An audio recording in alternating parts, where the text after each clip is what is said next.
Yan. Magandang araw mga kasabong. Siyempre, sasagutin ko po yung kalimitan na tanong doon sa mga na mananabong. Bakit daw yung ating may nagbibitaw sa sabungan na kinakagat nila yung buntot? Ayan, ginaganyan po nila yan. Actually, yung iba magkabilaan pa.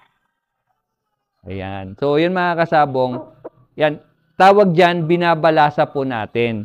Halimbawa, ginagawa po yan, halimbawa, mahaba yung talo natin, 2 talo na tayo. Gusto natin, binabalasa natin yan, hoping po natin na mababago yung ating kapalaran, na manalo naman. Or, napalagay ka doon sa pwesto na wala ka sa paya o doon sa regla. For example, win, meron, wala, meron. Napatapat ka ngayon sa meron na dapat ang paya nun ay wala. Kaya ang gagawin mo, babalasahin mo yan, hoping na mabago yung fortune ng iyong bibitawan na hindi ka mapapagaya doon sa tinatawag nating regla o paya, no?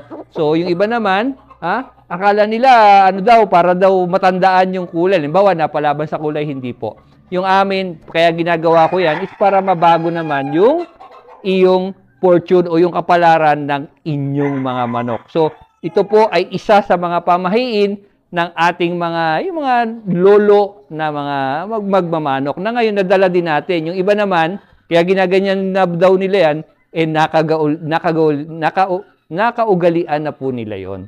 So, yan mga kasabong, isang natin yan, isang pamahiin o kaugalian na ginagawa kapag tayo ay magbibitaw ng manok.